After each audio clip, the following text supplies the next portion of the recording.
ঠান্ডা ঠান্ডা সুদিং এবং রিফ্রেশিং সাবুদানার পায়েস রেডি। ব্রতর দিনে আপনারা এটাকে বানিয়ে খেতেই পারেন। নমস্কার বন্ধুরা, আমার চ্যানেল রকমারি প্রণালীতে সকলকে স্বাগত জানাই। সর্বপ্রথম নিয়েছি আমি সাবুদানাটাকে জলে ভিজিয়ে রেখে দিলাম। আরও একটা বাটির মধ্যে নিয়েছি ঈষৎ উষ্ণ দুধ, যার মধ্যে কিছু কেশরের ধাগাকে ভিজিয়ে রেখে দিলাম। দুটো বাটিকেই জালি চাপা দিয়ে অন্তত আধ ঘন্টা মতো আমি রেখে দেব। আধ ঘন্টা বাদে দেখি কেশরের দানাগুলো ফুলে বেশ বড় এবং গোল গোল হয়ে গেছে। কেশরটাও দুধের মধ্যে খুব ভালোভাবেই ভিজে গেছে। একটা ছাঁকনির সাহায্যে সাবুদানাটাকে ছেঁকে জলটা ঝরিয়ে আমি সাবুদানাগুলোকে আলাদা করে নেব। নিয়ে চলে এসেছি একটা ফ্রাইং প্যান, তার মধ্যে দিয়ে দিলাম 1 চামচ ঘি, একটা গোটা তেজপাতা, দুটো ছোট এলাচ, কিছুটা পরিমাণে কাজু বাদাম এবং কিশমিশ। সব কিছুকে হালকা করে ঘিয়ের মধ্যে নাড়াচাড়া করে নেব। তারপর দিয়ে দিচ্ছি আগে থেকে জল ঝরিয়ে রাখা সাবুদানাটাকে হালকা করে ঘিয়ের মধ্যে নাড়াচাড়া করে নেব। যখনই সাবুদানাগুলো ট্রান্সপারেন্ট হয়ে যাবে, তার মানে এই সাবুদানা ভাজা হয়ে গেছে।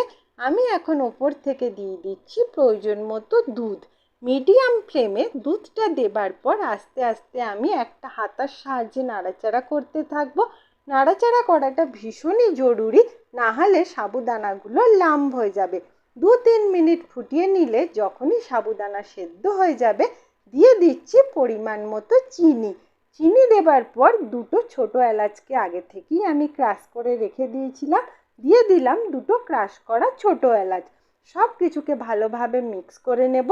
তারপর দিচ্ছি দুধে ভিজিয়ে রাখা কেশর দুধ দেবার পর সব কিছুকে আরও একবার ভালোভাবে মিক্স করে নিয়ে 1-2 মিনিট ফুটিয়ে নিলেই সাবুদানার পায়েস রেডি। তারপর এটাকে আমি আস্তে আস্তে রুম টেম্পারেচারে নিয়ে আসব।